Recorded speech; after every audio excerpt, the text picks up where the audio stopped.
fiction, science fiction, horror, fantasy, crime, LGBT, thriller. You have now entered the House of Mystery with your hosts, Eric Shapiro, David North Martino, John Copenhaver, and Al Warren. Heard on 106.5 FM Los Angeles, 102.3 FM Riverside, and 105.0 AM Palm Springs. Welcome back into the House of Mystery. I'm Al Warren, and of course, Mr. Michael Butterfield. Hi, Al. Is joining us. Well, yeah, hey, how you doing? I'm doing well. I'm glad to be here today. Yeah, another bright, beautiful day. And a great interview lined up. Yeah, a great interview. One of the best of the true crime nonfiction writers, I think, going. Definitely. Someone that actually does the research, gets in there, and does a great book. And I don't say that lightly. There's only a few that I say that about. So now today, we are going to be talking Waco. And it's the name of the new book from Jeff Guinn. So thank you for being here, Jeff. It's a pleasure, guys. Jeff, how did you get involved in the Waco story enough to where you actually wanted to write about it? Well, I wanted to write about it back in 1993 when it was all going on. I was working for the Fort Worth Star-Telegram then, but I was away on another assignment, working as a migrant worker down in the valley. So the way I learned about what was going on at Mount Carmel was the same way a lot of other people did. You know, at night I'd watch on TV, CNN or whatever, to see what was going on, and kept wondering, well, when's it going to be over? What's happening? Why is it dragging out? I always felt like the story had never really been completely told. There were a lot of aspects of it I wondered about, no one ever seemed to get into. And then January 6, 2021, with the assault on the Capitol, and some of the leaders of that assault, their websites proudly proclaim Waco got them involved in militias and preparation to fight the government. And it seemed to me that it might be useful to have a book that tried to get all the facts about what happened at Mount Carmel and maybe see how that tied into things happening today. Yeah, I don't think a lot of people realize how connected all of that is. Definitely. Right from that to the Oklahoma bombing. There's so much involved here. How was it for you to go back and actually interview with people that were part of the Koresh, let's say, movement? Well, one of the things I always try to do when I write these books is there's one or two go-to sources that everybody wants to interview. And I like to kind of poke around and see if I can find people who haven't talked before. We were able to do some of that, not just with surviving Branch Davidians, but the actual agents from ATF who participated in the initial operation had all been ordered not to talk about it all these years. They never had a chance to explain their side of it. The FBI, as we all know, is notoriously cooperative, wanting to go into great detail about any mistakes they might have made or why they did what they did. But we were able to find a source who actually served as the on-site scribe, having to keep track of everything that was being done. And he cooperated. So for me, as well as hopefully for the readers of the book, you're hearing from 50 or 60 people who were intricately involved and never had spoken on the record before. So hopefully that means there's a lot of fresh information. What was that like, trying to convince people to talk to you? I know that can be difficult sometimes, especially the bigger the case is. One of the things that I've always found works for me, and I need to stress I don't claim the way I do things is the way everyone else should. You can't just call somebody up cold and say, hey, yeah, you've never talked about this and it's critical, so I'm going to knock on your door at 8 tomorrow morning and you need to tell me everything. I actually try to get in touch with people and communicate with them, for weeks or even months ahead of the time I come see them in person. Mm.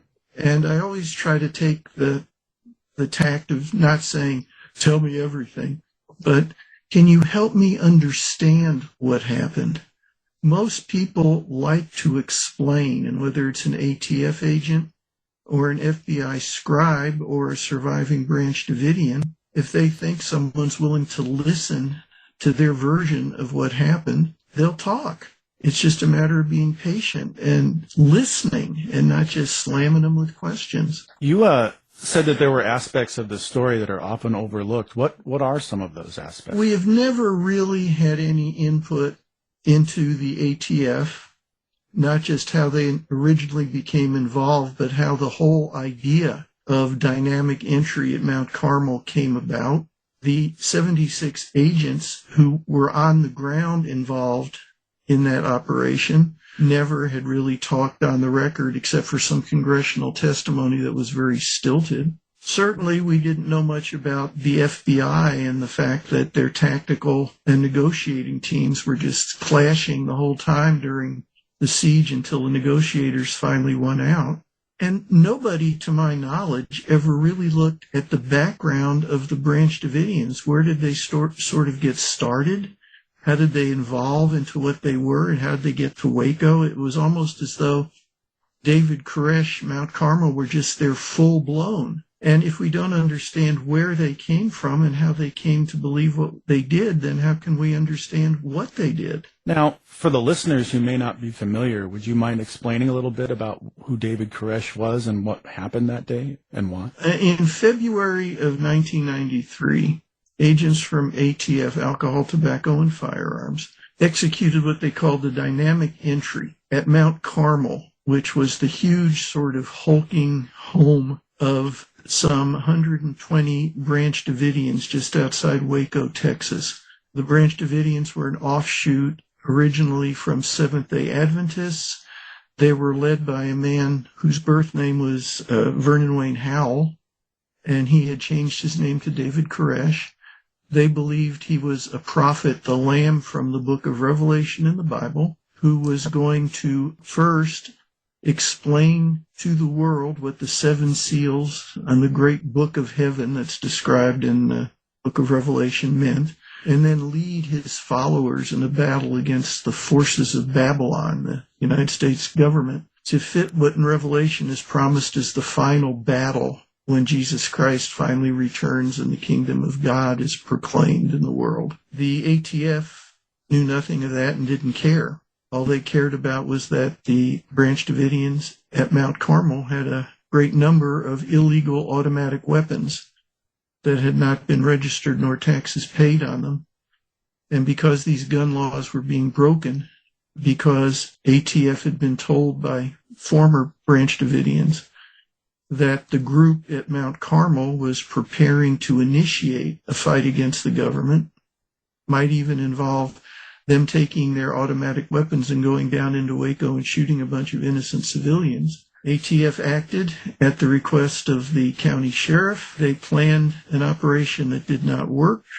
It was a disaster on that day and grew into a worse one with an FBI siege, until finally, after 51 days, the FBI inserted great quantities of flammable gas. A fire did break out. Most of the Branch Davidians in Mount Carmel were burned to death. Only 9 escaped. And ever since, Mount Carmel has been seen as an example of government overreach and, to many, proof that the government plots to try to destroy, if necessary, Christian gun-owning citizens. So the mythology has been in place for 30 years. Now, you said that the plan didn't work, and I think from reading from the book and history itself, it's obviously clear that they lost the element of surprise, which was what the whole mission was based on, I guess. And after reading your book, I'm not surprised that it didn't work, because apparently everybody in town was hearing about it. The reporters had been informed about something happening. The ATF was booking ambulances and things. And I'm really curious, what do you think would have happened if they did have the element of surprise? There were 2 mistakes that ATF made right away. The first was that they never bothered trying to find out what this religious group believed inside Mount Carmel.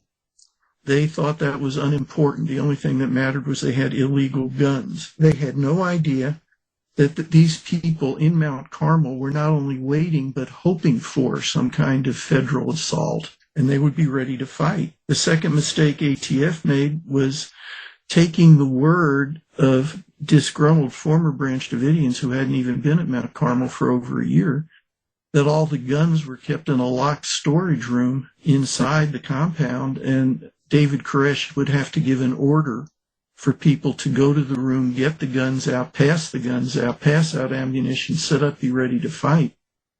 The element of surprise they thought would be necessary because they could break into Mount Carmel, 76 agents on the morning of February 28th, and get between the Branch Davidians and their guns, just negate that whole threat right there. When in fact, in the last year, Koresh had not only passed out guns to all the adult Branch Davidians, but had trained them in their use. So there wasn't going to be any sort of gap between the Branch Davidians seeing ATF coming and being able to fight them. So if surprise hadn't been lost, ATF would have gotten there. They probably would have gotten through the front door, but there still would have been the firefight that ATF was certain could not happen, because you've got a sprawling sort of complex, this building, people on several floors all racing to get their guns, automatic weapons, powerful weapons.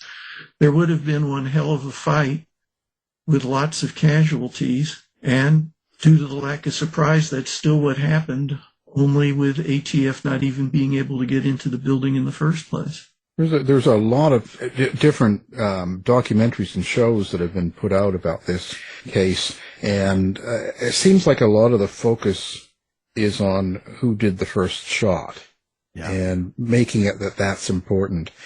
What's your comment on that? There's controversy about the first shot. There always will be.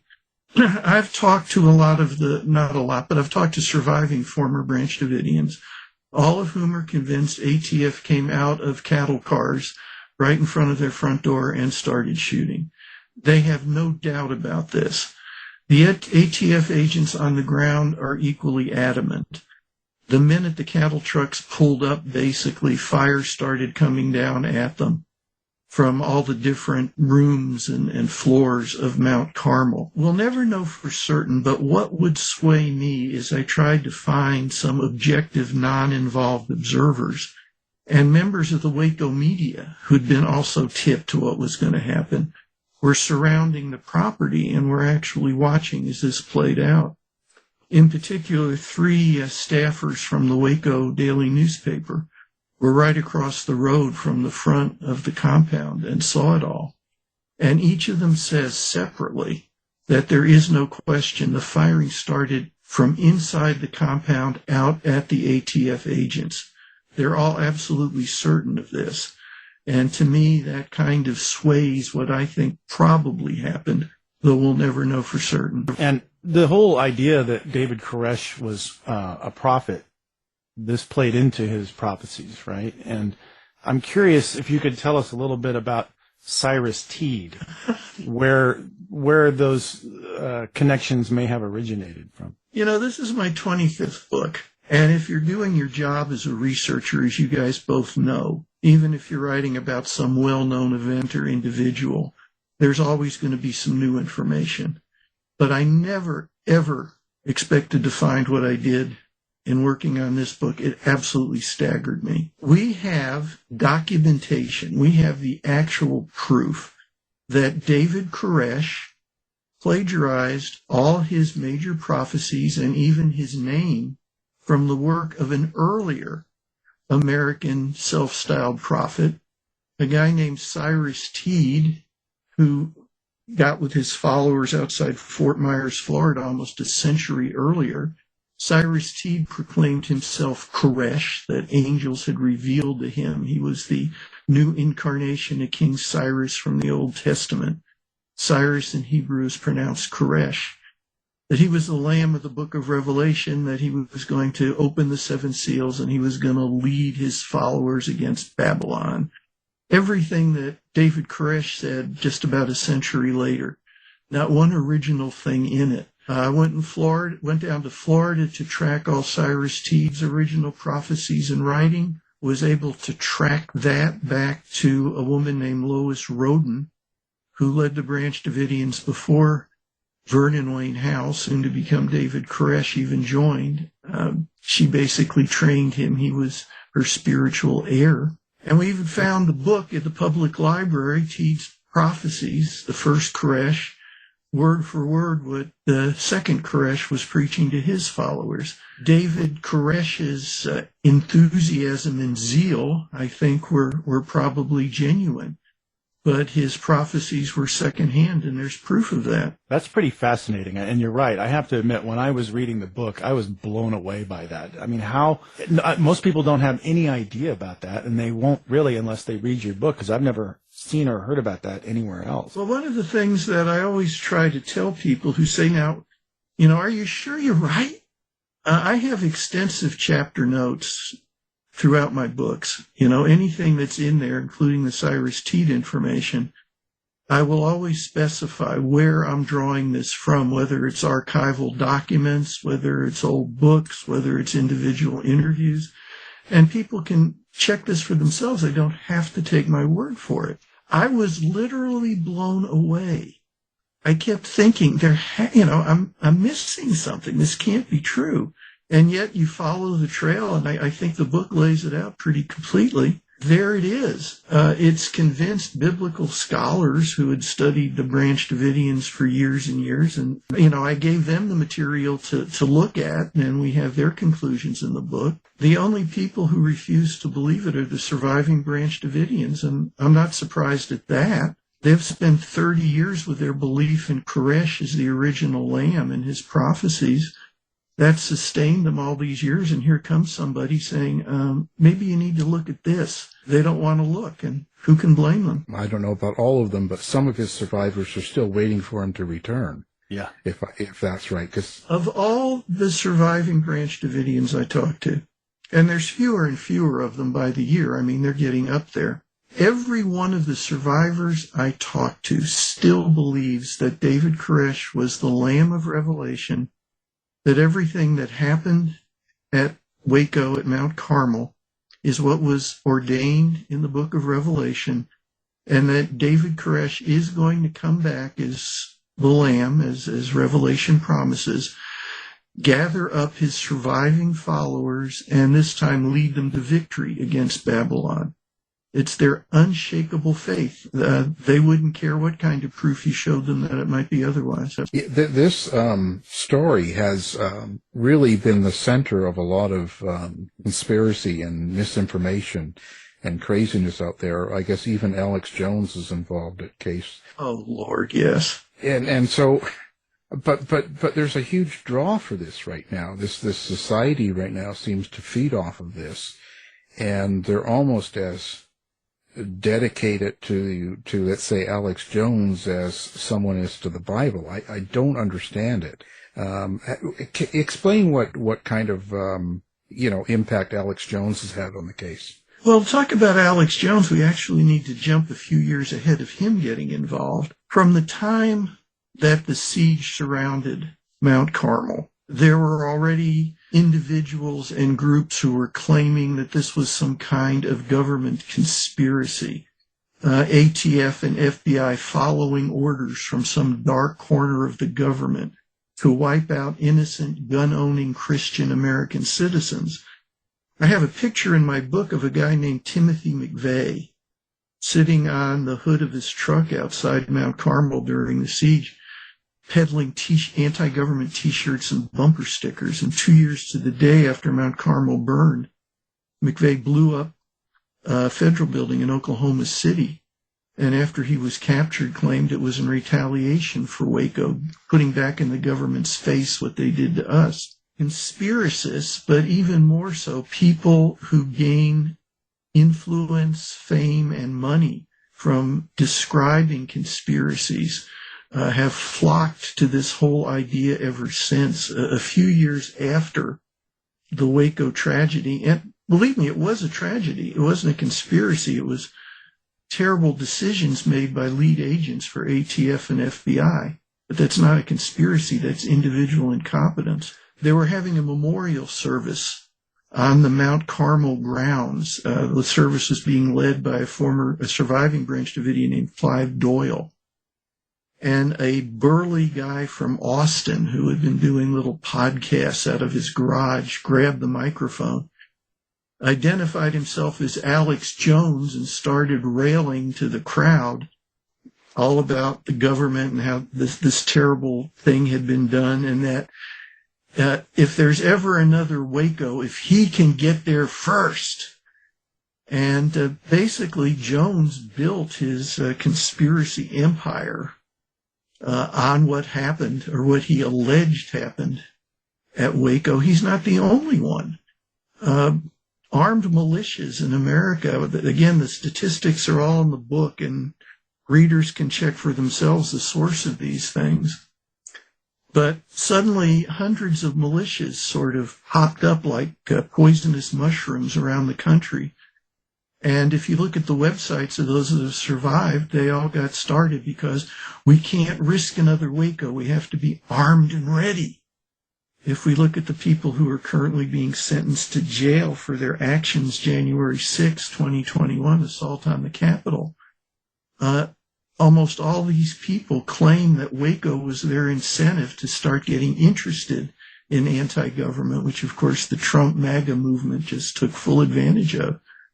And finally, just a couple of weeks ago, we had this young National Guardsman, Teixeira, who was taking secret documents and posting them online. And when he was caught, they looked at some of his writings on the web. And this is a kid who wasn't even born until 10 years after Mount Carmel. And yet he's citing what happened there as his reason to mistrust the government.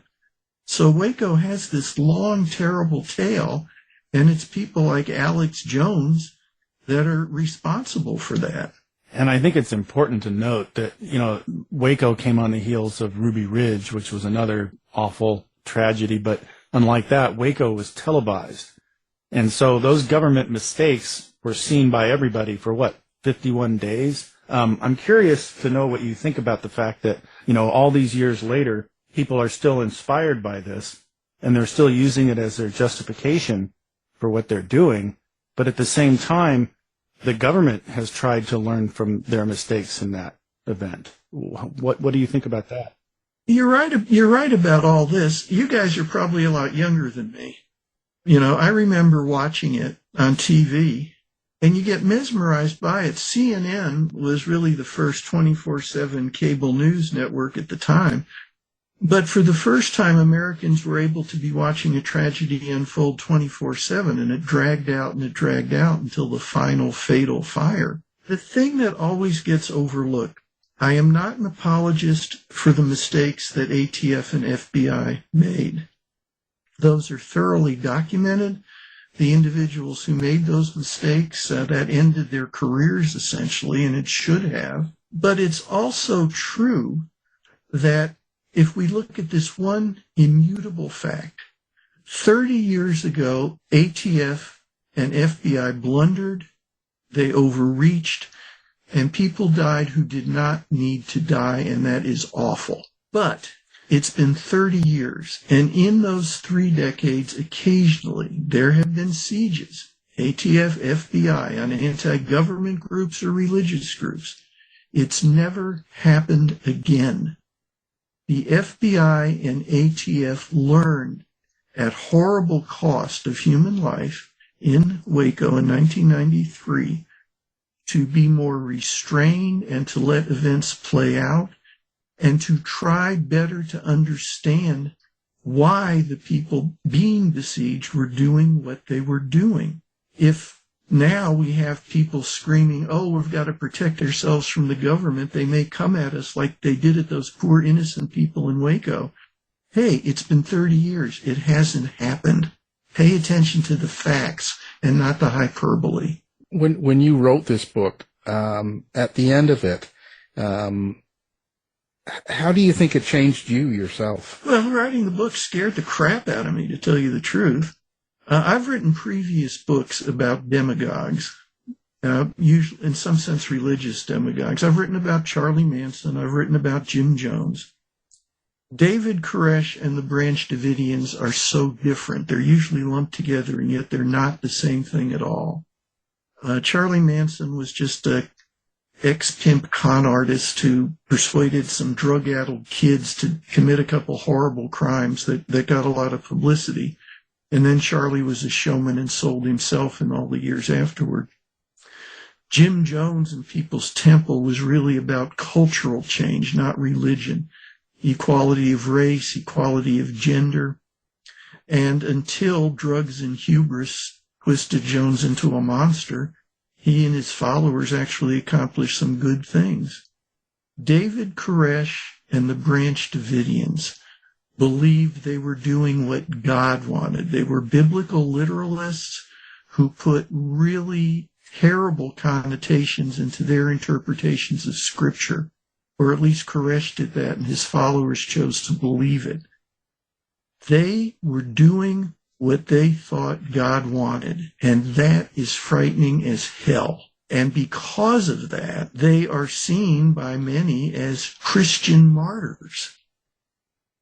Religion, in any form, if taken to extremes, can literally go beyond the pale not just of law but of decency. Koresh's followers believed that he had the heavenly mandate to do such things as commit polygamy with any women who were part of the Branch Davidian circle at Mount Carmel.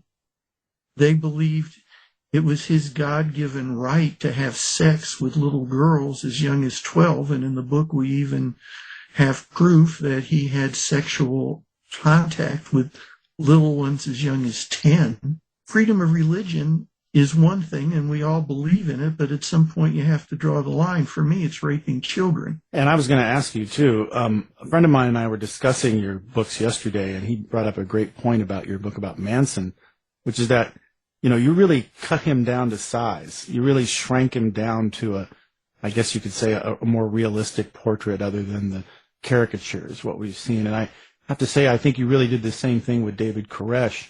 What do you think is the main difference between the way he's portrayed in the media or even by his followers and the facts that you came upon? We know that David Koresh was a plagiarist. It may have been, and in the book we give this side of it too, that he didn't know he was. He was learning his trade from Lois Roden, who preceded him as a leader of the Branch Davidians, and she had been stealing ideas from Cyrus Teed for years before Vernon Wayne Howell showed up there. The problem is followers who have basically based their lives for so many years on believing what a demagogue has told them, is they get in so far, they can't just sort of step back and say, you know, I was wrong, I've been taken advantage of. Koresh, if we give him leeway at all, may have talked himself into thinking he was the lamb of the book of Revelation. But that doesn't forgive the fact that he, like every other demagogue before him, be they religious demagogues or political demagogues, immediately began adding more goodies for himself or herself at the expense of followers. In Mount Carmel, you weren't allowed to smoke. David Koresh smoked because the Bible said he could. At Mount Carmel, there's very little electricity. In the middle of the torrid Waco summers, no air conditioning, except in David Koresh's room where there's a window unit. None of the men at Mount Carmel can have sex. David Koresh says this helps them concentrate more on worshiping God, yet David Koresh had serial sex with their wives and daughters. No demagogue ultimately can resist taking some extra things for himself or herself, and that's true in religion and it's true in politics. And religion and politics really are rife for demagoguery, and we've had that throughout American history. We have religious leaders like Koresh saying, you know, if you don't do exactly what I say, you're going to hell. Then you get politicians. If you don't vote for me, America's doomed. We're a nation that too often embraces demagogues. And that's a good point to touch on, too, with Manson. What do you think the difference was between the public image of him or his caricature and what you came across? Because you really did a great job of digging into his life.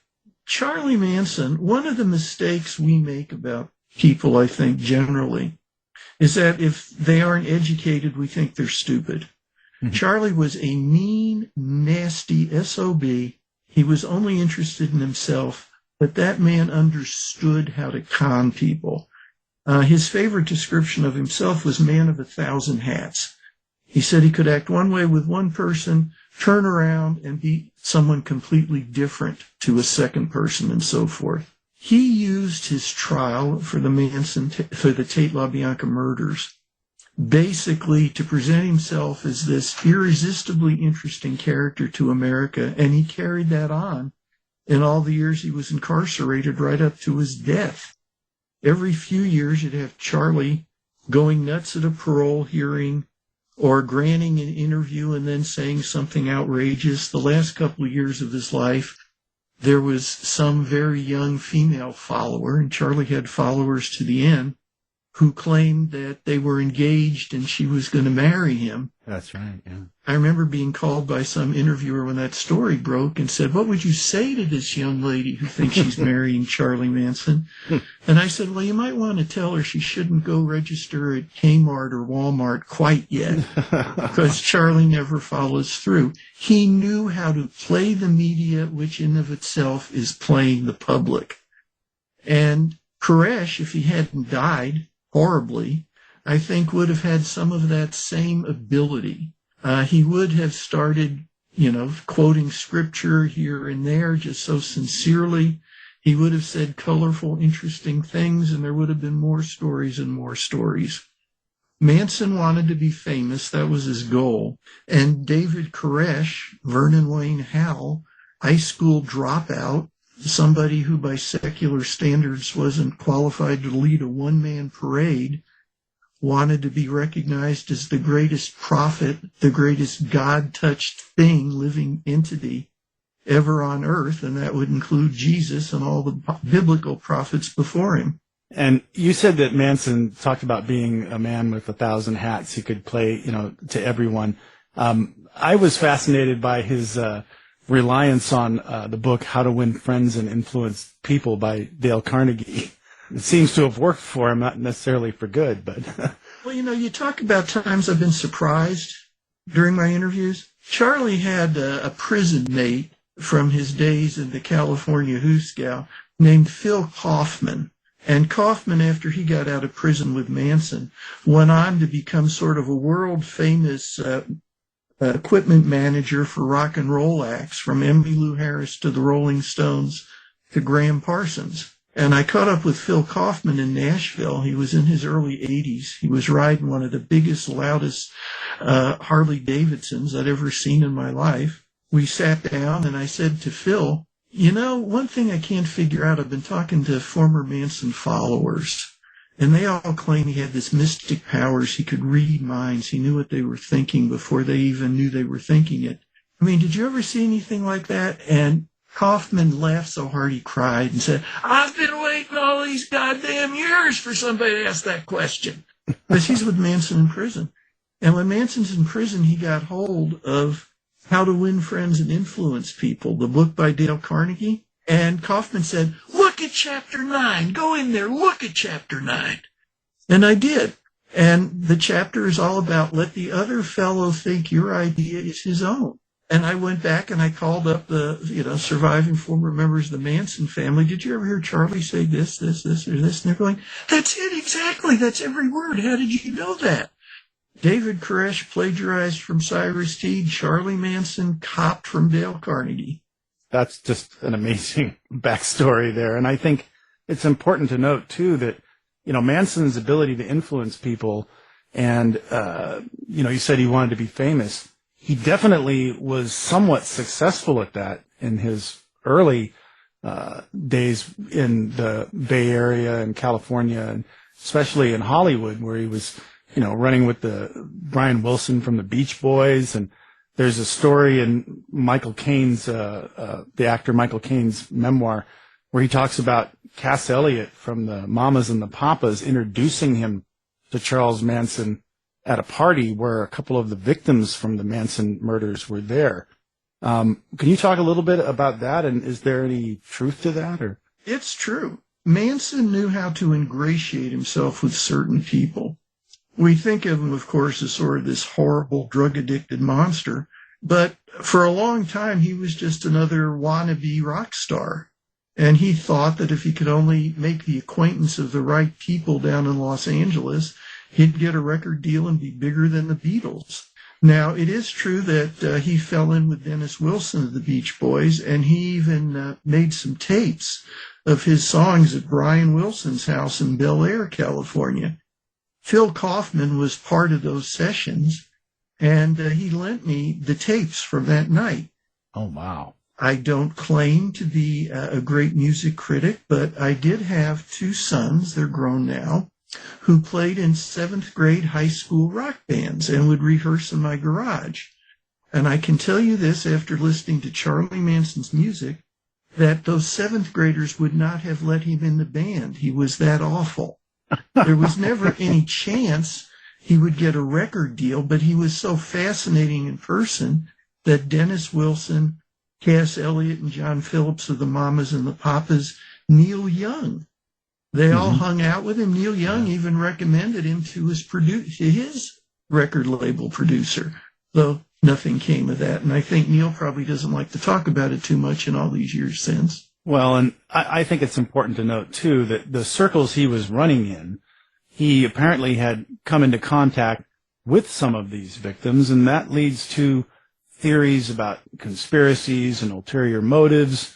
I'm curious to ask you what you think of the premise of the book Chaos, about Manson, the CIA, and MK Ultra, and all those theories about the victims being involved in drug deals with him, and people claiming that they had lunch with Abigail Folger and Manson and things like that. Yeah. Heard it all. I first want to say that I never consider any of my nonfiction books to be absolutely definitive. No one's ever going to get everything.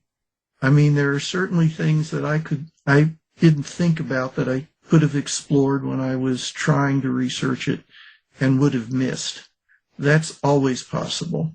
On the other hand, I will tell you, I've been doing this for a long time, and anything that I put in my books, I absolutely document. I don't have unnamed sources. I don't report rumor. If I discuss a rumor and I can't find any substantiation of it, I put that in the book too. It is possible. Charlie Manson was a CIA agent. Charlie Manson was this. Charlie Manson was that. All I can do is tell you I spent 3 years of my life, and I tracked down people from every part of Charles Manson's life, and never found a hint of it. Conspiracy theories are wonderful in that they're like cotton candy. They look good, they might taste yummy, but then they leave an awful aftertaste, and it's like they were never there. So maybe the book Chaos was just brilliant research, and I missed everything that was in it. I don't think so. It's possible. Well, I was especially interested in asking you about that because I had read an article where you were talking about an early book signing event or something like that, where a homeless man in the audience jumped up and said, "Why don't you tell them the truth that Manson was a spy for the CIA?" How did you respond to that? Yeah, and that was live on C-SPAN Book Talk, by the way. It's kind of hard to know how to respond to that. But that just shows the power of myths, made-up stories, conspiracy theories. The truth is always much more interesting. And ask yourselves this, whether it's Charlie Manson or what happened at Mount Carmel. If there's some vast government conspiracy, how could so many years go by in an era now where we can we can check all kinds of documents, where everything's documented? Somebody somewhere wouldn't have let some part of that slip or be overcome by conscience. It's not there. But the more we let people get out there and sell it, the conspiracy mongers, freedom of speech is great. I believe in it, obviously. But freedom of speech also at least tries to factor in the belief that common sense will be used. And there's lots of people who abandon common sense because they just want to believe in something that sounds kicky. Common sense is not so common. Yeah. Yeah, less and less common. Yeah. Well, and that brings up, are you worried about any sort of conspiratorial backlash from your book and doing a promo in a sense? Because, there's going to be a lot of people that are going to think that you're a shill or you're on the government side, right? I mean, I get accused of that, so. What's interesting usually in my books is I'm being accused of being a shill for both sides. Yeah. For instance, in this book, I've had people accuse me of being part of the government conspiracy, and I've also been accused of being an apologist for the Branch Davidians. That usually makes me think, well, at least I'm kind of doing it down the middle. I don't, in my books themselves, I do not take sides. My job is not to tell the reader this is what you must think. My job is to find the facts, particularly the facts that haven't been presented before. Put them out there along with some kind of listing of exactly where I got everything so that readers just don't have to take my word. They can look for themselves.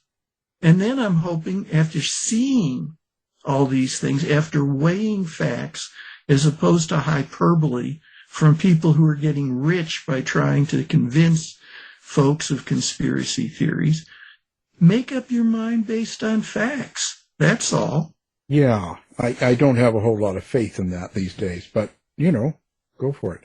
What is it at the end of the day, but someone picks up the book, reads it, takes it home, all that, and what is it you want them to take away? Are you trying to get a point across to them? There's two things that I hope people get from the book, really. This is the third major book I've written about a demagogue who's gotten quite famous and whose actions have reverberated in history.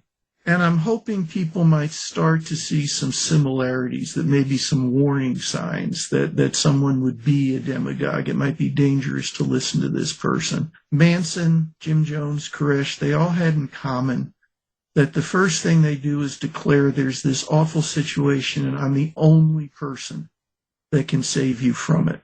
That's what demagogues say in religion or politics. And then from there, another warning sign is they try to isolate their followers.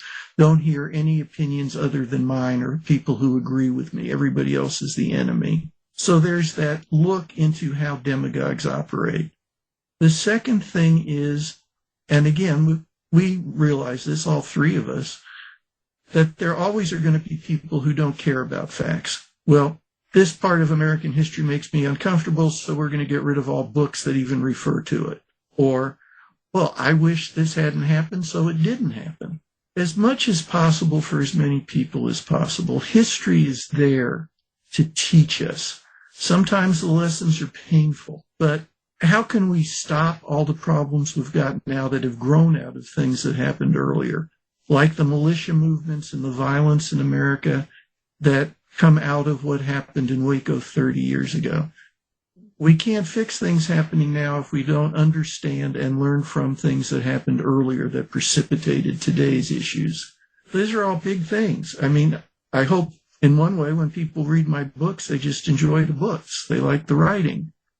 But most of all, I hope maybe they'll find some things in it that will be useful to them as they try to think through history and what we can learn from it. So what do you got planned next? What big project after this? Well, there's a movie that's coming up based on a book of mine that I am going to be getting involved with, and so that'll be taking up a little time. Then after that, I've got a couple different ideas. Maybe you guys can give me some encouragement one way or the other. I'd like to take a look at the whole militia movement and some of the atrocities since. How did that grow out of Waco? How did we get from 1993 to now? Whether it's following a militia group, a couple individuals who got caught up in it. Don't you think that might be interesting to take a look at how it progressed? Oh, yeah. Especially, I was thinking earlier when you were talking about Waco, about the Bundy Ranch standoff and the bird sanctuary standoff and how those things played out on television as well. That might work, and I'm also thinking about maybe it's time to take a look at one of the big lead conspiracy theorists. Let's just see where this person's really coming from, and as much about them as we can find out. I'd vote for all of those. Yeah. Well, I don't want to mention names, but I've got somebody in mind. Yeah. I could imagine, Well, that's great. Now, before we wrap up, do you have like a website or places that you like to interact with readers or fans, or how do people get a hold of you? Well, I'm really social media primitive. I am on Facebook, and if a reader sends me a message, I always will try to respond within 24 hours, unless it's threatening me or calling me names. And I can always be contacted through my publisher as well. Well, fantastic. Of course, we'll have all that up, and we'll have the book, of course, and everything needed, so people can find it with one click. So it's been a very, very informative show. Great writer. Thank you for being here, Jeff Guinn. You guys do a great job. I really feel honored that you were willing to have me as a guest. Oh, we loved having you, believe me. You've been listening to the House of Mystery radio show. To find out more about our guests, hosts, or shows, go to www.houseofmystery.com. Show's over for now. Was it as good for you as it was for me? Well, good night. This has been a production of Something Weird Media. I'll be back.